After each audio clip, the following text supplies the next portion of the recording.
This is a super exciting moment, a really proud day for us.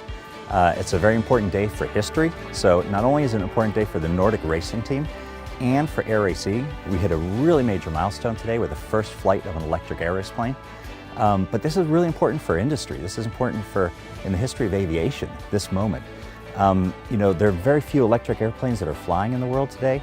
And for us to be able to get an electric race airplane up, a really high performance electric aircraft, this is just momentous. We're elated. When we do aircraft development in the Nordic countries, we're always very, we always look at the calendar. This whole place, the way it looks right now, was completely different 2 weeks ago. It was a very high risk. It couldn't be done today, to be honest.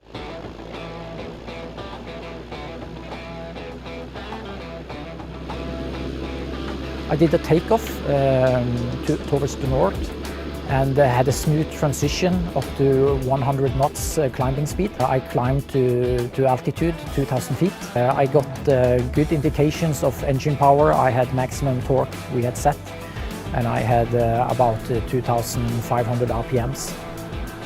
For the landing, I managed to do a stable approach and a nice landing. So very happy, and no snags on the aircraft.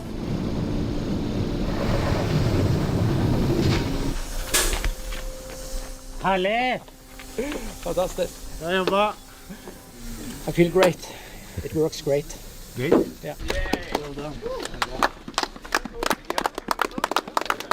It just ended up being a very nice experience, really.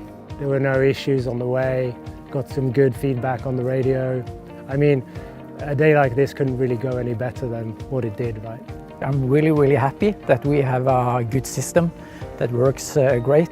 It's a great relief after working hard for many years to get to this point. And yeah, so it's a great feeling.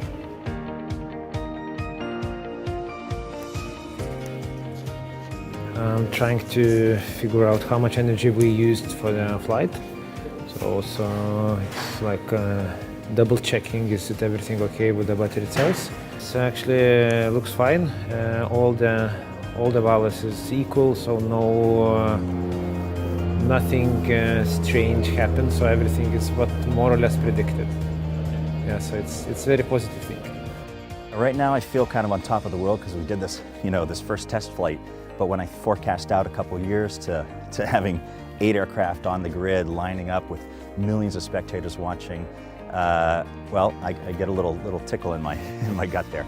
It really begins now. Now is the first time we can really start to push this system and start to look at flying really fast. So the next steps is increasing the power, get even more power out of the system, and we're going to get higher speeds, and we're going to have a real race aircraft ready for racing.